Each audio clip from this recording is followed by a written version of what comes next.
민수기 29장 1절에서 11절 말씀 교독합니다. 일곱째 달에 이르러는 그달 소하루에 성회로 모이고 아무 노동도 하지 말라. 이는 너희가 나팔을 불 날이니라.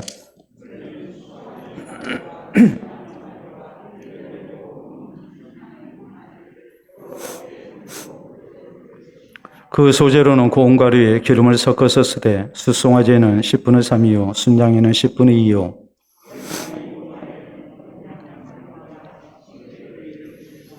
또 너희를 속죄하기 위하여 순염소 한 마리로 속죄제를 드리되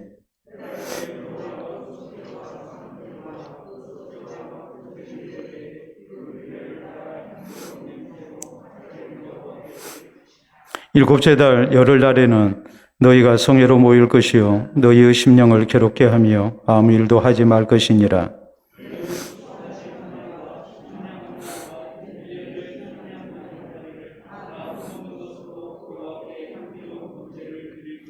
그 소재로는 고운 가루에 기름을 섞어서 쓰되 숫송아지 한 마리에는 10분의 3이요 순양 한 마리에는 10분의 2요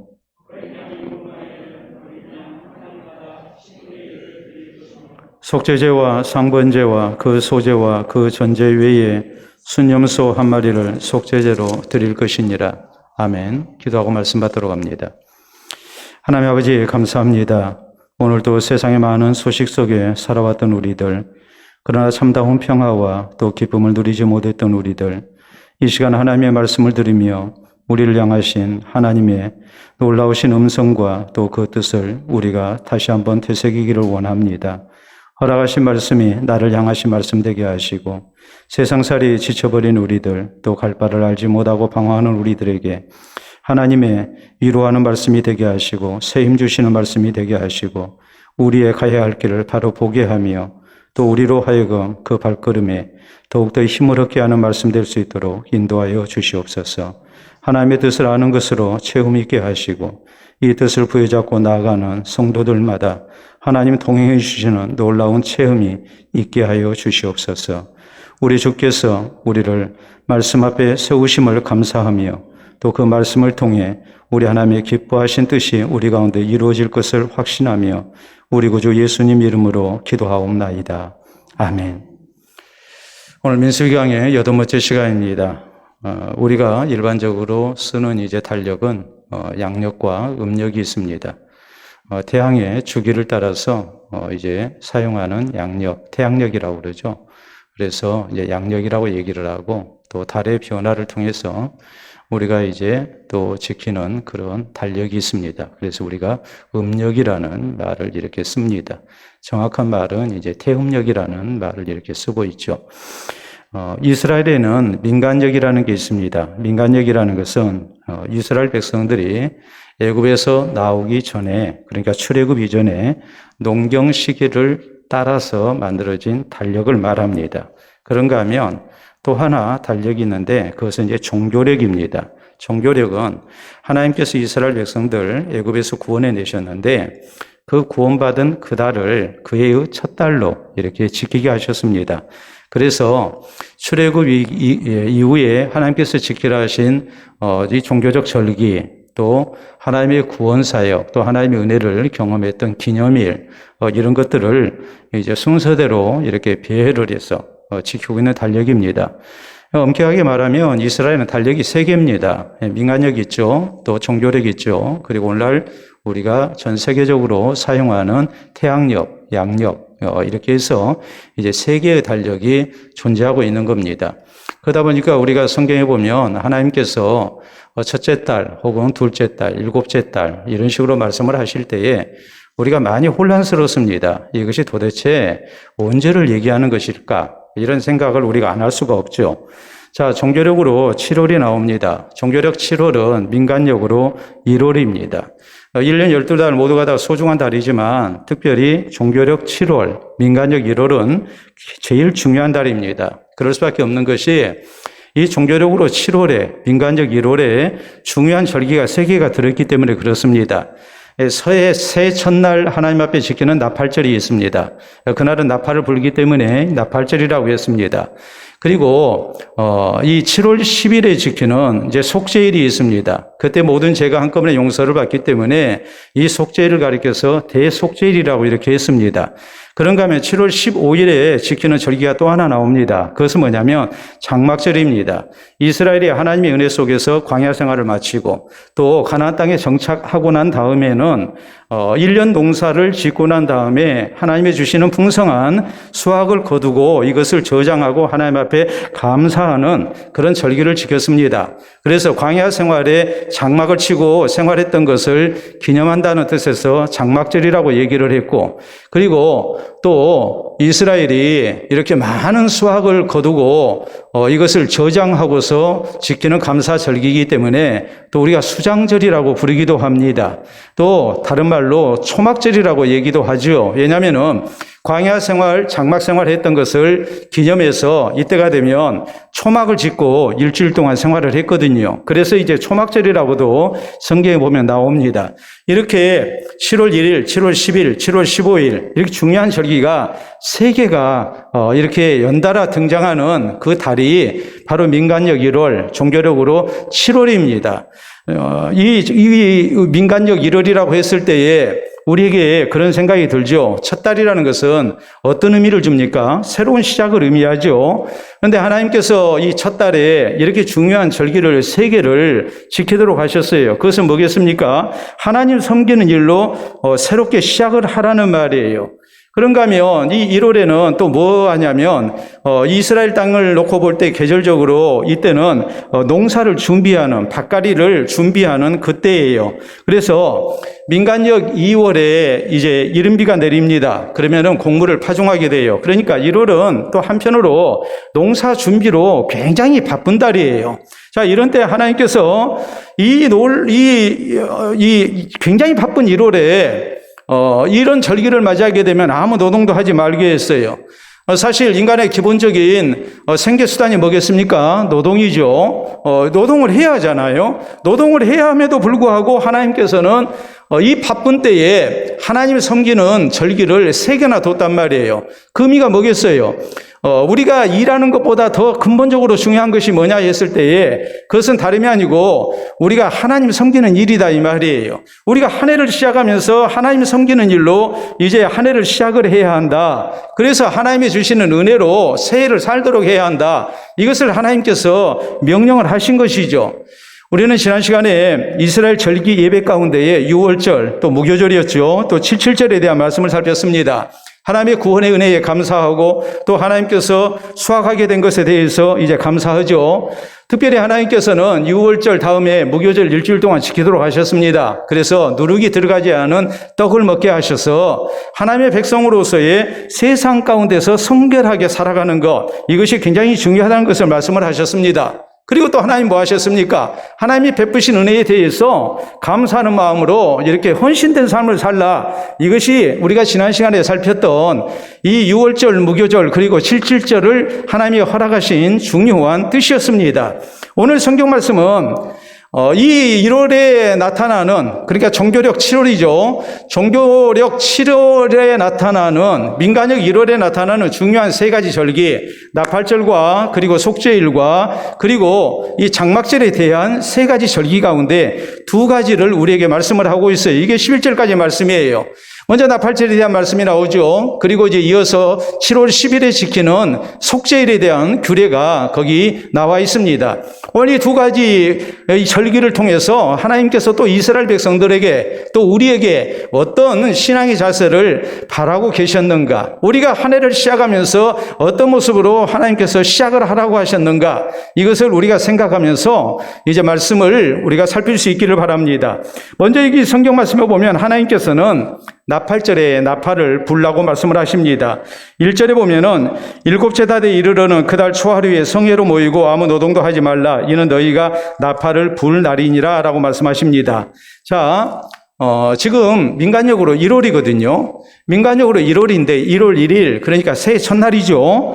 이것을 다른 말로 얘기하자면 신년절이라고 얘기를 합니다. 새해 첫날이니까, 1월 1일이니까 우리가 설날이라고 하는 것처럼 이때에 하나님께서는 나팔을 불으라고 그랬어요. 이 나팔은 순양의 뿔로 만든 나팔이에요. 그래서 우리가 양각 나팔이라는 말을 써요.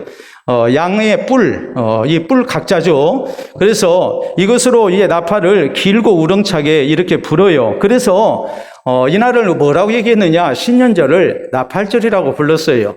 그러면은 신년절에 왜 하나님이 나팔을 불게 하셨는가? 나팔을 부는 이유가 있어요. 이스라엘 백성들에게 있어서 나팔을 부는 것은 어떤 사실을 널리 알릴 때, 혹은 기쁜 일이 있을 때, 또 어떤 적이 쳐들어와 가지고 사람들에게 경고하는 뜻에서 이것을 널리 알리게 될 때에, 그런 때에 나팔을 불었습니다. 특히 성경은 이때 외에 어떤 때 나팔을 불게 하셨느냐? 하나님의 위대하심을 선포하고 또 하나님의 은혜를 기념할 때에 이스라엘 백성들에게 하나님께서는 나팔을 불게 하셨습니다. 뿐만 아니라 하나님의 백성으로서 하나님의 은혜를 사모할 때에 나팔을 불게 하셨어요. 그래서 우리가 민수기 10장에 보면 하나님께서 그런 말씀을 하시죠. 너희가 나팔을 불 때 내가 너희를 기억하겠다 그랬거든요. 자, 전쟁에 나갑니다. 그러면 하나님 앞에 나팔을 불라고 그랬어요. 그러면 그 나팔 소리를 듣고 하나님께서 너희를 기억하시겠다 그랬거든요. 여러분, 하나님이 깜빡깜빡 이렇게 잘 잊으시기 때문에 이스라엘 백성들이 전쟁 나가면서 나팔을 불면 너희를 기억해 주겠다, 그런 의미겠습니까? 그런 의미가 아니죠. 전쟁이라는 큰 사건을 앞두고 살아계신 하나님의 은혜, 전능하신 하나님의 은혜를 구하는 그런 신앙의 자세를 하나님이 나팔을 불므로 해서 이렇게 나타내도록 하신 거란 말이에요. 그렇기 때문에 지금 나팔을 분다는 것이 무엇을 의미하겠습니까? 하나님께서 새해 첫날 하나님 앞에 이 이스라엘 백성들을 향해서 나팔을 길게 우렁차게 불어라고 하신 그 의미가 뭐겠어요? 왜 신년절을 나팔절이라고 할 정도로 나팔을 분 것이 그렇게 강조가 됐을까요? 그건 다른 거 아니죠. 자, 새해 첫날을 맞이해서 하나님의 백성들이 새해를 살아갈 때에 가장 필요로 한 것이 뭐겠습니까? 여러분, 가장 필요로 우리가 해야 할 것은 이 새해 하나님께서 동행하시고 하나님께서 우리에게 은혜를 주시고 우리를 때를 따라서 일을 따라서 도와주시는 그런 은총이 있어야만이 우리가 새해를 평안하게 살 수가 있고 또 복된 새해를 우리가 맞이할 수가 있습니다. 그것을 신앙으로 고백하면서 하나님 앞에 나팔을 불게 하신 거란 말이에요. 여러분, 우리가 그렇잖아요. 어린아이들이 새해 첫날이 되면 세배하니까 세뱃돈 기대합니다. 그렇죠? 아이들이니까 당연히 그래야겠죠. 하나님의 백성들은 무엇을 기대해야 합니까? 하나님을 향해서 나팔을 불면서 하나님을 의지하는 신앙 속에 하나님 앞에 기도하고 하나님 앞에 예배드리면서 하나님, 우리가 이렇게 새해 첫날을 맞이했습니다. 이 새해에도 변함없이 하나님께서 우리를 도와주시고 하나님의 은혜 속에서 우리가 이 한 해를 살게 하여 주시옵소서, 그렇게 하나님께서 구하게 하신 거란 말이에요. 이런 뜻에서 하나님께서 나팔을 불라고 하셨어요. 나팔을 불 때 우리를 기억해 주신다고 그랬어요. 그렇기 때문에 우리는 철저하게 살아계신 하나님의 은혜 아니고는 우리가 살 수 없다는 사실을 고백하면서 우리가 하나님을 찾는 성도가 돼야 됩니다. 우리가 잘 알다시피 출애굽기 40장 1절 이하에 있는 말씀을 보면 이스라엘 백성들 애굽에서 나와가지고 하나님의 명령대로 성막을 만들었습니다. 그런데 성막을 하나님께서 언제 세우라고 하십니까? 정월 초하루에 세우라고 하셨거든요. 정월 초하루에 성막을 세우라 하신 뜻이 뭐겠어요?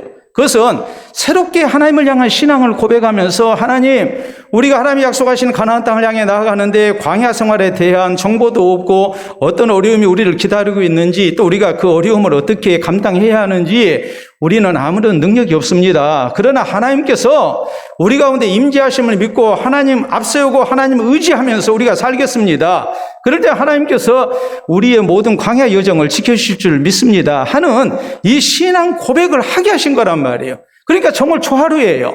정월 초하루에 하나님께서는 성막을 세우도록 이렇게 명령하셨어요.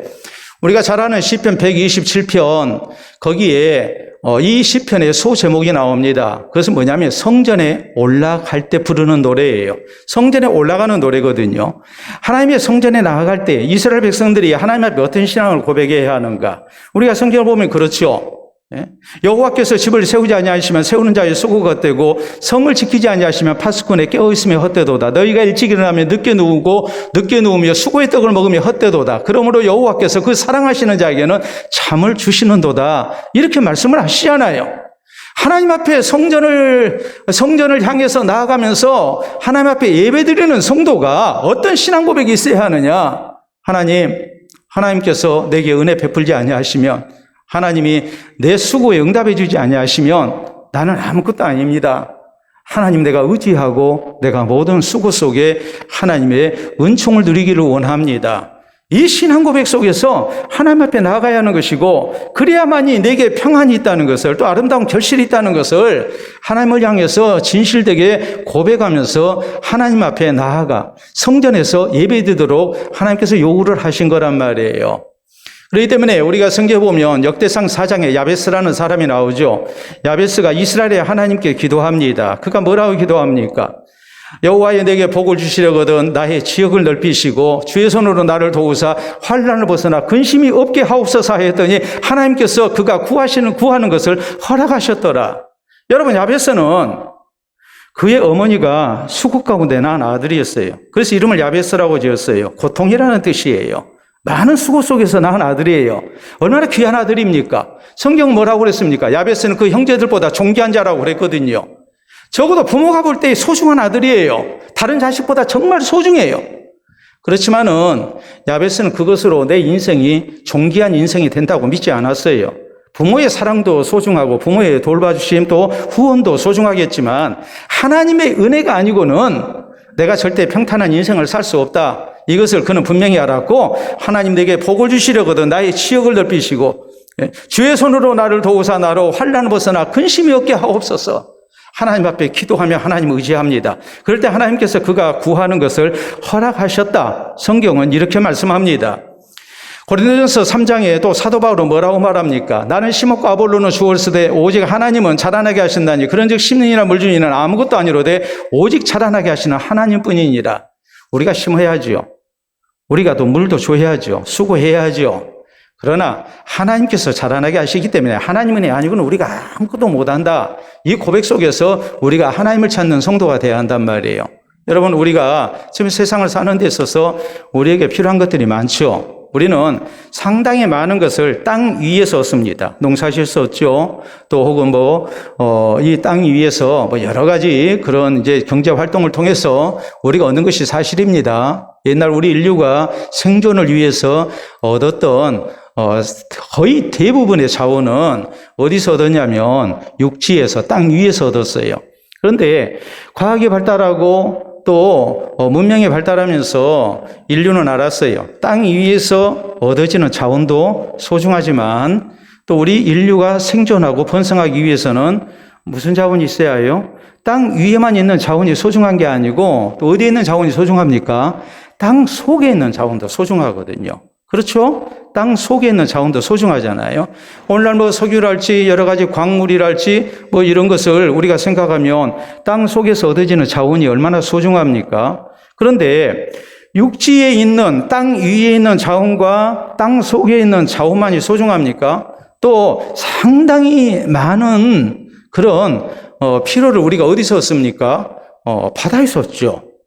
바다에서 물고기를 잡습니다. 근데 바다도 바다 속에만 있는 자원이 소중한 게 아니거든요. 어떤 자원이 소중할까요? 해저에 있는 자원이 소중하거든요. 해저 유전이랄지 혹은 천연가스랄지 이런 것들이 또 얼마나 소중합니까? 눈에 보이는 것보다도 눈에 안 보이는 것이 소중하단 말이에요. 자, 여러분에게 사진 하나 보여드립니다. 우리에게 친숙한 사진이죠. 자, 섬이 나왔습니다. 어느 섬일까요? 예, 독도입니다. 우리나라 동쪽 제일 끝에 있는 독도라는 섬. 우리가 그런 생각을 하죠. 독도가 뭐가 그렇게 중요해? 하면서, 심지어, 박정희 때에, 독도 그냥 폭파시켜가지고 일본과 분쟁 없도록 하자. 이런 망발을 일삼는 그런 지도자들도 있었거든요. 그런데 독도가 소중한 이유. 여러분, 독도라는 말의 뜻은 뭐냐면 돌섬이라는 말이거든요. 자, 우리가 이제 바둑이라는 말을 씁니다. 바둑 아시죠? 예. 바둑의 어원은 제일 처음에 바다돌이에요. 바다돌. 그러니까 바다에서 나는 조개나 혹은 조약돌을 가지고 바둑을 뒀어요. 근데 이제 이 바다돌이라는 말이 바돌로 바뀌었어요. 바돌로 바뀌고 나중에 이 바돌이라는 말이 바독으로 바뀌었고 그 다음에 바둑으로 바뀌어서 오늘날 바둑이 된 거예요. 자, 바둑으로 바뀌는 이 어원의 그런 바뀌는 그런 과정을 우리가 놓고 볼 때에 이것이 어디서 나온, 어느 지방에서 나온 말이겠습니까? 저 경상도인 것 같아요? 전라도인 것 같아요? 아니면 충청도인 것 같아요? 여러분 대답을 못 하시는데, 어려서 나는 돌을 독이라고 했다. 손 들잖아요. 예? 전라도에서 나온 말이에요. 돌을 독이라고 그랬잖아요. 예? 이게 바돌이라는 말이 바독이 됐고, 그 다음에 바독이 바둑이 된 거거든요. 1882년에 울릉도와 독도에 살고 있는 우리 한국인은 140명으로 기록이 나옵니다. 그런데 전라도 사람이 몇 명이었느냐? 115명이었고, 강원도 사람이 14명, 그리고 경상도 사람이 10명, 경기도 사람이 1명이었습니다. 전라도 사람은 주로 어떤 사람들이 갔느냐? 여수 앞에 검은도에 사는 사람들, 그리고 순천에 나간 사람들, 순천 나간 사람들 있죠? 우리 교인 가운데. 그런 사람들이 울릉도 독도로 건너갔어요. 자, 섬을 보니까, 울릉도에서 섬을 보니까, 독도를 보니까 이게 완전히 돌섬이거든요. 다시 한번 사진 보여줘요. 여러분 사진 보시게 되면 완전히 돌섬에 아무것도 없어요. 그러니까 이 돌섬을 뭐라고 얘기했느냐? 돌섬. 한자로 쓰면 석도였습니다. 돌석자를 써서 석도라고 그랬어요. 이것이 나중에 뭐가 되냐면 독도가 된 거예요. 왜요? 돌을 뭐라고 했어요? 독이라 했잖아요, 전라도 사람들이. 그래서 독도가 된 거예요. 독도가 왜 중요하느냐? 독도가 중요한 이유는 독도의 해저에 어마어마한 자원이 있기 때문에 소중한 거예요. 물론 영유권 분쟁, 또 이 바다에 이제 그 영토 주변 200해리의 영유권을 주장할 수 있기 때문에, 그래서 이제 그것도 소중합니다만은 독도 아래에 메탄 하이드레이트라는 그런 광물질이 있어요. 이것은 뭐냐면 천연가스가 고체 상태로 이렇게 굳어진, 그래서 매장된 것을 말합니다. 이것이 미래의 청정 에너지 자원으로 각광을 받고 있어요. 이거 어마어마하게 묻혀 있어요. 그뿐만이 아니죠. 물론 바다의 어족 자원이랄지 이런 것도 말할 수 없이 우리가 소중하게 여길 수밖에 없는데, 또 하나 독도에 중요한 것이 뭐냐면요, 해양 심층수라는 게 있어요. 이것은 뭐냐면 동해 수심 200m에 존재하는데 동해 전체의 90%에 존재하고 있는 아주 소중한 물이에요. 이 해양 심층수는 병원균이 없습니다. 그래서 그대로 식수 혹은 식료품, 의약품 원료로 이용할 수 있는 아주 소중한 자원이에요. 제가 지금 여러분에게 무엇을 말씀드리려고 하냐면, 독도라는 섬이 단순히 영유권만을 위해서 존재하는 것이 아니고, 영유권을 그렇게 주장하는 이유가 뭐냐면 어족 자원뿐만이 아니라 이렇게 해저 광물과 심층수가 너무나도 소중하게 존재하고 있기 때문에 그러는 거예요. 눈에 보이는 것보다도 눈에 안 보이는 것이 어마어마하게 많은 거예요. 여러분, 우리도 그래요. 내가 새해를 살면서 열심으로 수고하고 있습니다. 이건 눈에 보이는 그런 우리에게 필요한 부분이죠. 그러나 우리 성도는 눈에 안 보이는 하나님의 은혜를 소중히 여길 수 있어야 한단 말이에요. 내가 수고하고 있으면 새해가 잘 될 것이다. 우리는 그런 불신앙적인 생각을 버려야 해요. 하나님께서는 정월 초하루에, 그러니까 민간적으로 1월 1일에 나팔을 불게 하셨습니다. 나팔을 부는 가운데 하나님을 향한 신앙을 고백하고 하나님 은혜를 구하게 하셨습니다. 하나님, 이 새해에 내가 큰 소망 가운데 새해를 시작하는데 이 새해가 정말 소망스러운 새해가 되게 해주십시오. 이 모든 것이 하나님의 은혜가 내게 주어지지 않으면 난 소용없는 사람입니다. 내 수고가 전혀 아름다운 결실로 나타나지 아니할 줄 나는 믿습니다 하면서 하나님을 향해서 나팔을 불며 예배를 드리는 겁니다. 하나님, 우리를 기억하여 주시옵소서. 이 새해 내 발걸음을 하나님 주장하여 주시옵소서. 내 손으로 하는 일에 하나님 복을 주시옵소서. 이렇게 하나님 앞에 구하면서 하나님의 선한 인도를 사모케 하신 거예요. 눈에 보이는 것보다도 눈에 안 보이는 하나님의 은혜, 그것을 소중히 여기면서 우리가 새해를 시작하도록 하신 것이 하나님의 뜻이에요. 그렇기 때문에 우리는 새해 첫날뿐만이 아니라 우리의 삶 속에서 항상 하나님을 향해 나팔을 부는 성도가 돼야 됩니다. 우리 성도가 하나님 앞에 나팔 불며 예배를 드리게 될 때, 또 하나님 앞에 기도하게 될 때에 하나님이 나를 기억해 주시는 겁니다. 내 삶 속에 하나님께서 함께 해 주시는 겁니다. 그래서 우리가 복된 하루하루를 살아갈 수가 있고, 또 한 달을 살고 1년을 사는 그런 성도가 될 수 있다는 것을 우리가 잊어서는 안 됩니다. 두 번째, 우리 하나님께서 나팔절에 많은 제사를 드리게 하십니다. 자, 2절 우리가 말씀 봅니다. 너희는 수송아지 한 마리와 순양 한 마리와 일년되고 흠없는 순양 7마리를 여호와께 향기로운 번제로 드릴 것이며, 그 소재는 고운 가루에 기름을 섞어서 쓰되, 수송아지는 10분의 3이요 순양에는 10분의 2, 어린 양 7마리는 어린 양 한 마리마다 10분의 1을 드릴 것이며, 또 너희를 속죄하기 위하여 순염소 한 마리로 속죄제를 드리되 그랬거든요. 하나님 앞에 먼저 2절에 보면 번제를 드리게 하셨죠. 그리고 3절, 4절 보면 소제를 드리게 하셨어요. 5절 보면 속죄제를 드리게 하셨어요. 근데 6절을 보면 그다르 번제와 그 소제와 상번제와 그 소제와 그 전제 외에 그 규례를 따라 향기로운 냄새로 화제를 여호와께 드릴 것이니라. 그다르 번제가 뭘 얘기합니까? 바로 초하루 예배죠. 초하루 예배 있잖아요. 새 달을 맞이하게 되면 초하루에 하나님 앞에 번제를 드리게 하셨잖아요. 또 날마다 드리는 제사가 있었지요. 아침 저녁으로 드리는 제사 뭐였습니까? 상번제가 있었습니다. 근데 하나님 말씀하시는 거예요. 지금 사실 나팔절 초하루에 드리는 제사를 한번 생각을 해보세요. 하나님께서 번제 드리게 하셨죠. 2절에 3절 4절에 소제 드리게 하셨죠. 5절에 속죄제 드리게 하셨죠. 그 제사만 얼마나 많습니까? 그런데 초하루 예배 면제됩니까? 초하루 예배도 드려야죠. 또 그날 상번제도 아침 저녁으로 드려야죠. 우리가 계산 한번 해봅시다. 벌써 제사가 몇 번입니까? 보세요. 번제, 소제, 속죄제, 그리고 초하루 예배, 또 상번제 2번, 6번이잖아요. 그러면 1월 1일에는 뭐만 해야 해요? 1월 1일에는 하나님 앞에 열심으로 제사만 드려야 해요. 온종일 제사를 드리게 하신 거예요. 왜 하나님이 그렇게 하셨을까요?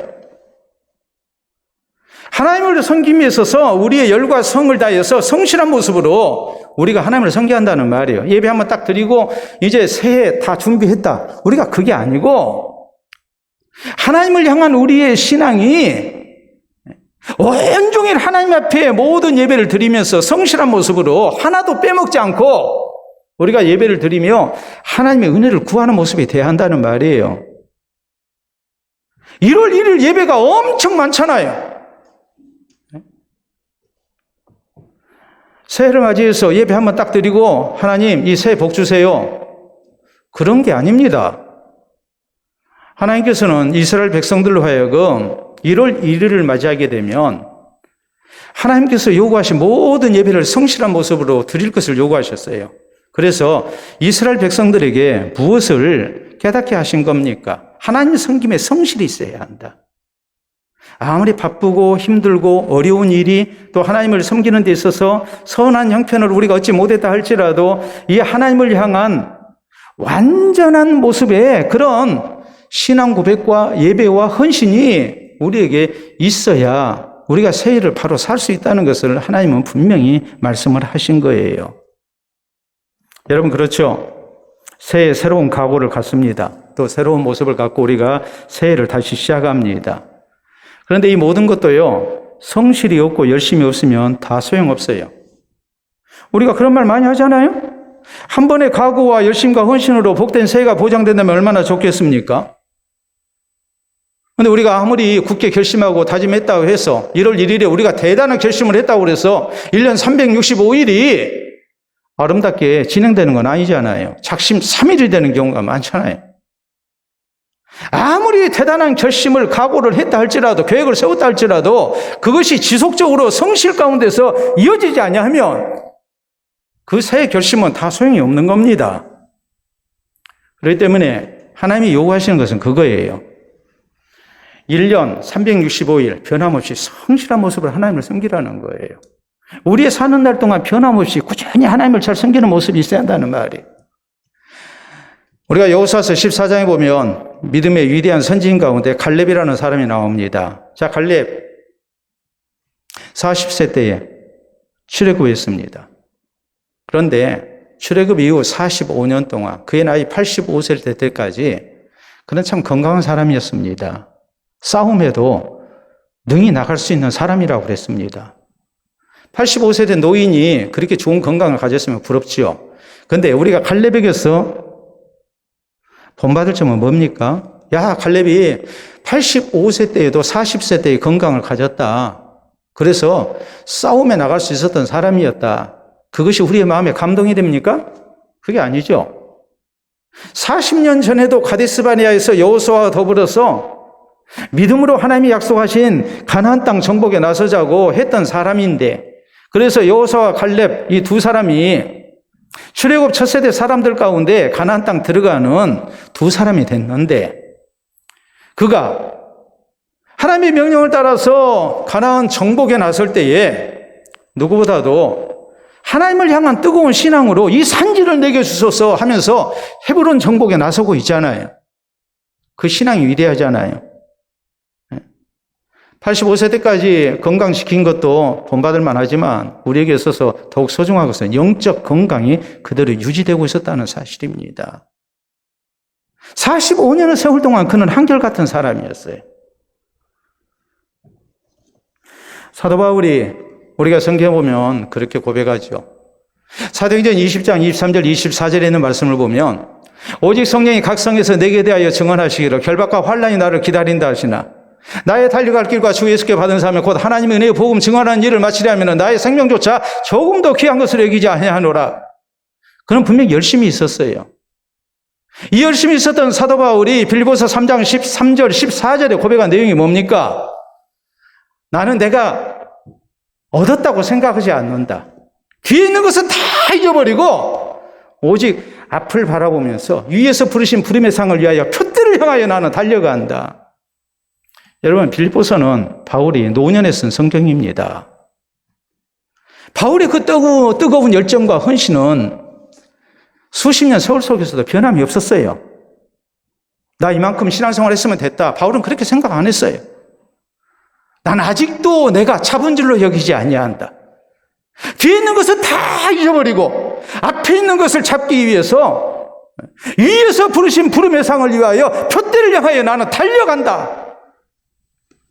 우리는 신앙생활을 한 20년, 30년 하고 나이가 60, 70 되면 달려간 게 아니라 뭉구적거리죠. 그 자리에서. 예배에 대한 열심도 떨어지고 기도에 대한 열심도 떨어지고 그래야지 않습니까? 나이가 60, 70 되면은 벌써 내 신앙생활에 있어서 피크는 지나버렸어요. 그리고 이제 내리막길이에요.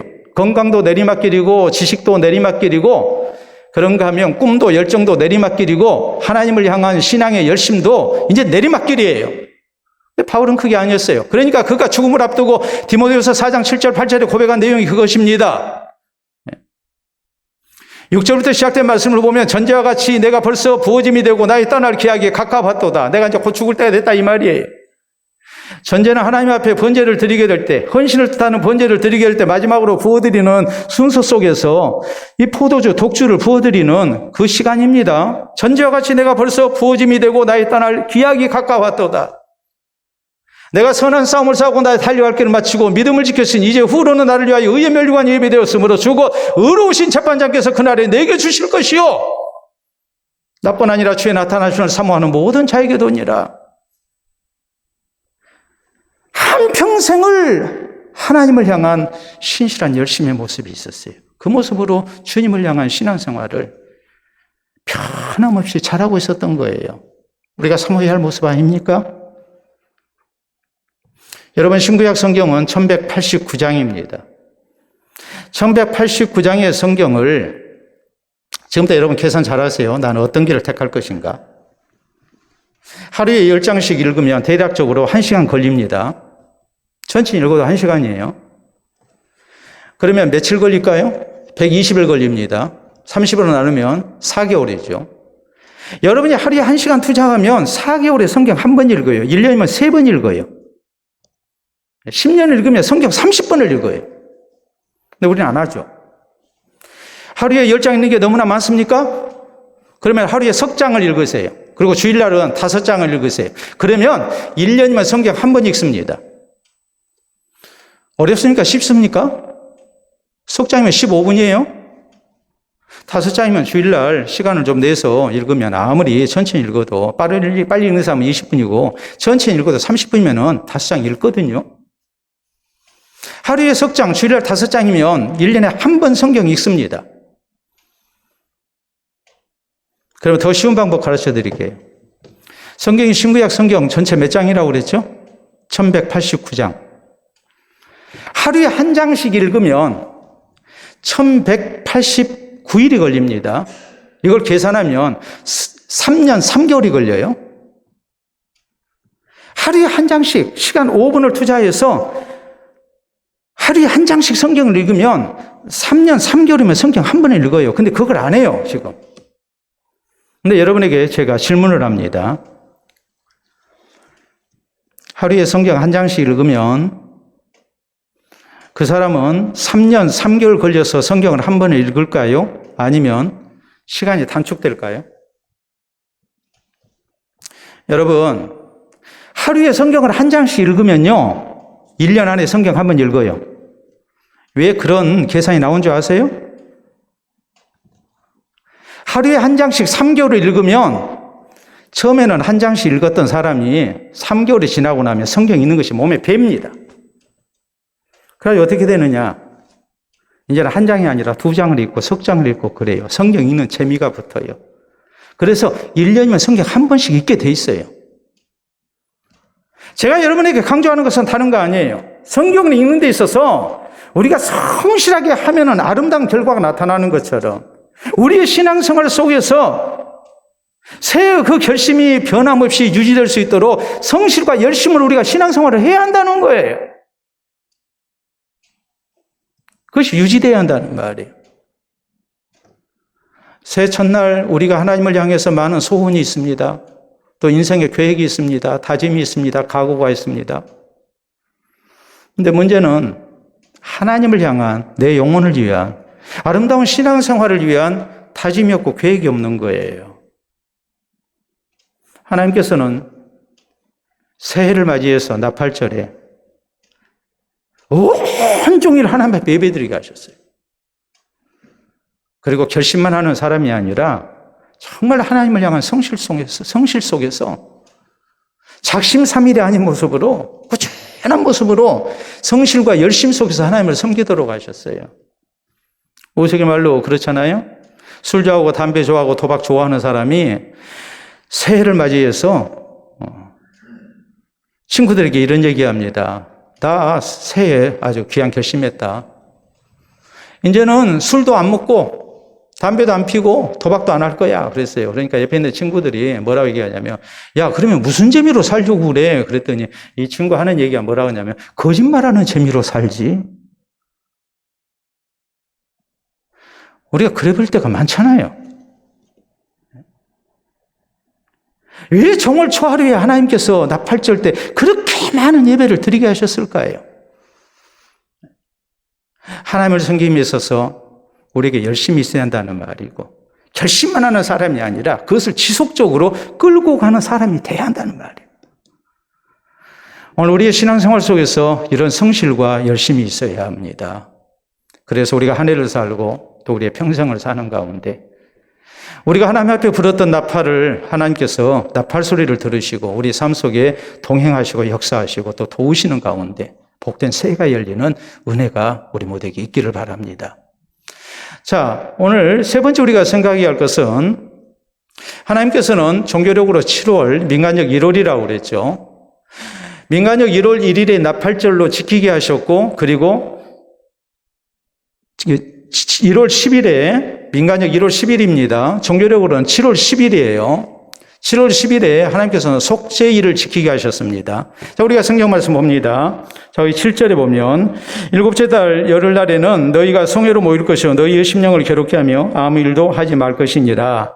그리고 이어지는 말씀 보면은 너희는 수송아지 한 마리와 순양 한 마리와 1년 된 순양 7마리를 다 흠없는 것으로 여호와께 향기로운 번제를 드릴 것이며 그 소재로는 고운 가루에 기름을 섞어서 쓰되 수송아지 한 마리에는 10분의 3이요 순양 한 마리에는 10분의 2요 어린 양 7마리에는 어린 양 한 마리마다 10분의 1을 드릴 것이며 그랬어요. 자, 하나님 앞에 속죄 제사를 드리라는 거예요. 근데 이때가 이제 특별한 속죄일이기 때문에 이때를 가리켜서 뭐라고 하냐면 큰 대자를 써가지고 대속죄일이라고 말씀을 합니다. 이것은 뭐냐면 보통 때 제사장을 통해서 속죄제를 드리면서 지은 죄를 용서를 받습니다. 그런데 이 7월 10일에 지켜지는 속죄일에는 대제사장이 1년 한 차례 지성소에 들어가서 그래서 제물의 피를 뿌리는 가운데 하나님께 죄를 용서받는 제사를 드리는 날이에요. 우리가 청소를 하면 그냥 청소가 있고도 무슨 청소 있습니까? 무슨 청소? 예? 대청소 있잖아요. 대청소. 보통 때 속죄제를 드리고 하나님 앞에 죄를 용서를 받지만 7월 10일, 민간력 1월 10일이 되면 하나님 앞에 속죄제를 드리는데 그 속죄제는 제사장이 심리하는 게 아니고 누가 심리해요? 대제사장이 심리해요. 그래서 지성소에 들어가서 우리의 죄를 용서를 받는 거예요. 그런데 이때 제사장이 하나님 앞에 이제 죄를 용서해달라고 비는데 그 죄가 뭐냐 했을 때 하나님, 우리가 새해를 맞이했는데 지난 1년 동안 지은 죄 용서해 주십시오. 우리가 혹시 하나님께 속죄하고 용서를 받아야 하는데 미처 깨닫지를 못하고 그냥 지나쳐버린 묵은 죄 하나님 용서해 주십시오. 또 하나 어떤 죄가 있겠습니까? 민족적인 국가적인 죄악이 있어요. 책임 소재가 모호한 누가 하나님 앞에 용서를 받아야 할 것인가, 속죄 제사를 드려야 할 것인가, 이 아주 책임이 모호한 그런 죄가 있어요. 그런 죄에 대해서 대제사장이 이 속죄일에 이제 속죄의 피를 가지고 지성소에 들어가서 하나님 앞에 이제 용서를 구하는 겁니다. 지성소는 하나님의 언약궤가 놓여 있는 자리거든요. 성전이 성소가 있고 지성소가 있잖아요. 2대 1의 비율로 딱 나뉘어져 있잖아요. 그리고 거기에 휘장이 있잖아요. 보통 때 거기 들어가면 대제사장이라 할지라도 죽습니다. 그런데 대제사장의 속죄일에 지성소 안에 들어가서 하나님 앞에 제사를 드리게 되면 하나님께서 이렇게 지난 묵은죄, 1년 동안의 묵은죄 혹은 민족적인 죄악들 그 모든 것들을 다 뭐하냐면 이제 한꺼번에 용서를 해 주시거든요. 이것은 무엇을 의미하느냐 했을 때에 속죄일, 대속죄일의 이 용서를 통해서 우리의 죄가 한꺼번에 단 한 번의 제사로 용서받는 길이 있다는 것을 하나님이 계시하신 거예요. 그것은 꼭 무엇을 얘기하겠습니까? 예수 그리스도의 속죄를 우리에게 가르치고 있는 것이죠. 단 한 번의 영원한 제사, 속죄 제사. 그것을 우리에게 지금 말씀하고 있는 거예요. 그렇기 때문에 속죄일 날, 대속죄일에 하는 행사 가운데 중요한 것이 있어요. 그것은 아사셀의 염소예요. 염소 2마리를 이렇게 택해서 제비를 뽑습니다. 그리고 한 마리는 잡아서 하나님 앞에 제물로 바치고 또 한 마리는 대제사장이 머리에다가 안수해서 죄를 전가시킵니다. 그리고 그 염소를 광야로 내어 보냅니다. 아사셀이라는 말은 내어 보낸다라는 뜻이에요. 자, 광야로 나간 염소가 살까요? 죽을까요? 죽죠. 이스라엘 민족의 죄를 짊어지고 1년 동안의 죄를 짊어지고 광야로 내어 보내져요. 그리고 죽습니다. 이것은 누구를 상징하느냐 했을 때 예수님을 상징해요. 그렇기 때문에 요한복음 1장 29절에 보면 세례 요한이 예수님에 대해서 증언하면서 뭐라고 그럽니까? 보라! 세상 죄를 지고 가는 하나님의 어린 양이로다 그러잖아요. 아사셀의 염소는 대속죄일의 염소는 바로 예수 그리스도를 상징해요. 우리가 로마서 4장 25절에 보면 그런 말씀이 나오죠. 예수 그리스도의 십자가의 죽음과 부활에 대해서 성경은 뭐라고 말씀하십니까? 예수는 우리 죄를 위하여 내어 줌이 되고 우리를 의롭다 하시기 위하여 다시 살아나셨느니라. 예요. 대제사장이 속죄일에 속죄제물의 피를 가지고 지성소 안에 들어가서 그 피를 뿌리며 하나님 앞에 용서를 구하는데 하나님께서 용서하지 아니하시며 대제사장이 죽습니다. 그러니까 예수님이 우리의 죄를 대신해서 자신의 피를 가지고 이 대속의 피를 가지고 지성소 안에 들어갔었어요. 그리고 하나님 앞에 용서를 구했을 때 하나님께서 그것을 받아주셨어요. 받아주셨기 때문에 우리가 뭐 합니까? 예수님이 부활해서 나오신 거란 말이에요. 그러니까 로마서 4장 25절 말씀은 그거예요. 예수는 우리의 범죄함을 위하여, 우리의 죄를 위하여 내어짐이 되고 또한 우리를 의롭다 하시기 위하여 다시 살아나셨느니라. 여러분, 우리가 이런 사건들을 통해서, 이런 계시, 이런 예표적인 사건을 통해서 분명히 믿어야 할 것은, 내가 아무리 하나님 앞에 죄인이라 할지라도 하나님께서 속죄 일의 모든 죄를 한꺼번에 용서받게 하신 길을 열어두신 것처럼 우리는 예수 그리스도를 통해서 우리의 모든 죄가 한꺼번에 용서받는다는 것을 믿어야 합니다. 그 믿음으로 우리가 하나님의 용서를 받고 하나님의 자녀로서 우리가 살아가는 거예요. 우리가 성경에 보면 예수님께서 십자가에 달려 죽으실 때에 예수님의 구주되심을 믿고 자신의 죄인됨을 고백하면서 예수여 주의 나라 임하실 때에 나를 생각하소서라고, 나를 기억해달라고 호소했던 한 강도가 있었습니다. 예수님 그에게 말씀하십니다. 오늘 네가 나와 함께 낙원에 있으리라. 무슨 뜻입니까? 얼마나 악한 죄인이면은 사형을 받겠어요. 십자가형에 처해지겠어요. 근데 그런 사람도 마지막 순간에 구원을 받잖아요. 모든 죄가 용서받잖아요.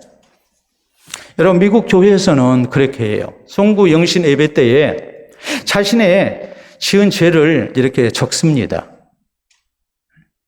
하나님 앞에서 자기만 알게 적어요.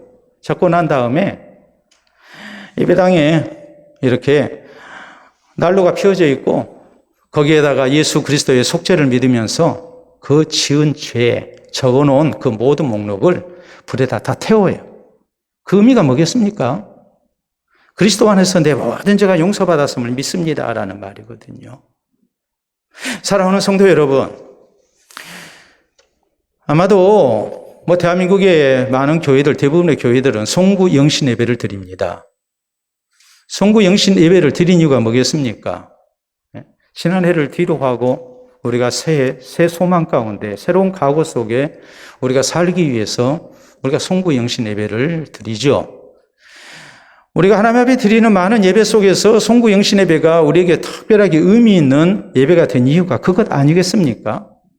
1월 1일이라는 것이 얼마나 우리의 마음을 새롭게 하고 또 우리에게 아름다운 각오를 갖게 합니까? 송구 영신 예배 드릴 때 또 많은 교회가 하는 일이 있습니다. 바로 성찬식입니다. 성찬식을 드린 이유가 뭐겠습니까? 첫째는 예수 그리스도를 통해서 내 모든 죄가 용서받았음을 믿는 겁니다. 두 번째는 로마서 8장 32절에 있는 말씀대로 죄인된 우리를 위하여 그리스도를 내주신 하나님께서 어찌 모든 것을 우리에게 은사로 주시지 않겠느냐. 예수님까지 내주신 하나님께서 이 새해 우리가 살아갈 때에 우리에게 필요한 은혜를 공급하실 것을 믿으면서 우리가 또 송구영신 예배 성찬식을 하는 거예요. 세 번째는 그리스도께서 나를 위해서 그 생명 주신 것을 생각하면서 감사함으로 우리가 새해 아름다운 신앙생활로 주님의 나라 사역에 헌신되면서 살겠습니다. 이것을 다짐하면서 우리가 성찬식을 행하는 겁니다. 여러분, 이미 날짜가 많이 지났습니다만 우리가 신령한 의미에서 오늘이 나팔절이 되어야 됩니다. 이 나팔절에 하나님께서는 하나님을 향해서 나팔을 불게 하셨습니다. 하나님 은혜 아니고는 내가 살 수 없음을 고백해야 해요. 그리고 우리는 다짐해야 해요. 하나님, 내가 성실과 열심 속에 변함없는 모습으로 내가 하나님 앞에 다짐한 대로 살아가겠습니다. 하나님 나를 도와주십시오. 그리고 우리는 또 다짐해야 해요. 하나님, 죄인된 내가 예수 그리스도의 속죄의 은혜를 통해서 모든 죄를 용서받고 새 출발할 수 있게 해주신 것을 감사합니다. 그 신앙 고백 속에서 우리가 새해를 시작해야 하고 또 날마다 우리의 삶을 새롭게 시작하는 성도가 되어야 됩니다. 그래서 하나님께서 우리와 같이 해주신 가운데에 우리의 성실과 열심이 유지되는 가운데 또 하나님께서 우리의 삶 속에 아름답게 도우시고 역사하셔서 참으로 복된 한 해를 살아가는, 그래서 우리의 일생이 되어지는 은혜가 우리 모두에게 있기를 바랍니다. 우리 함께 기도합니다.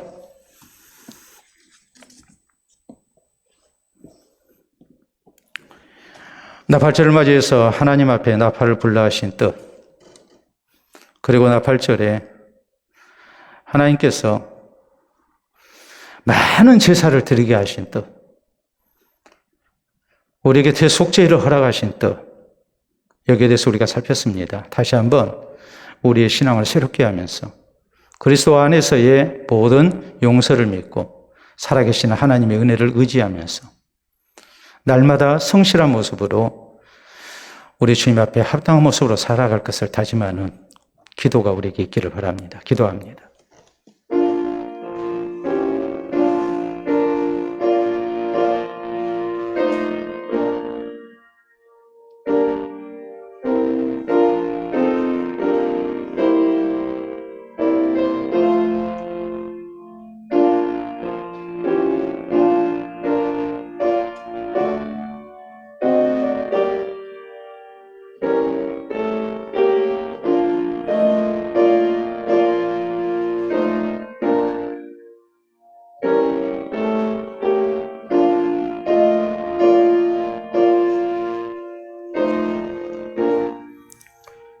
자비로우신 우리 아버지의 은혜를 진심으로 감사합니다.